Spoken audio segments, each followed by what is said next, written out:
Driver's fatigue. Ayon sa pag-aaral, 20% ng mga aksidente sa kalsada ay may kaugnayan sa driver's fatigue. Kung ang driver ay nakakaramdam ng fatigue sa kanyang pisikal at mental na kondisyon, maaari itong makaapekto sa kanyang kakayahang magmaneho na maaaring magdulot ng aksidente o sakuna.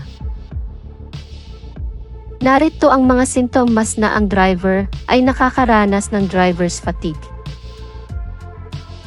Nahihirapang mag-focus sa kalsada at pagmamaneho. Ang atensyon ng isip ay nasa ibang bagay. Nakakaranas ng panandali ang pagkalimot. Halimbawa, hindi maalala ang mga nangyari sa mga nakalipas na oras o minuto. Madalas na paghikab at pagkaramdam ng antok. Mabagal na reaction time, lalo na kung may biglaang pagbabago sa kalsada. Madaling magalit o mairita habang nagmamaneho. Nakakaramdam ng labis na pagod at tila walang motibasyon.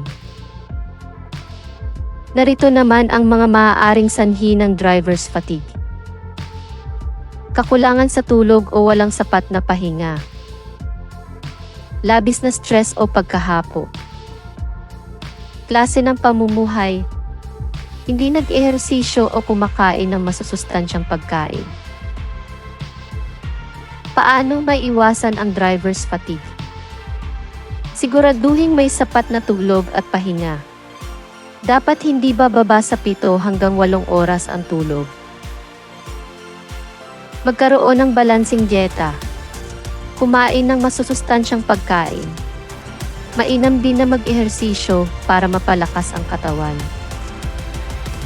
Iwasang uminom ng alak. Magtrabaho lamang ng tama sa oras. Siguraduhin hindi lalagpas sa 12 oras ang pagtatrabaho. Muli, ating tandaan, ingatan ang iyong kalusugan para sa ligtas na biyahe. #AllInForSafety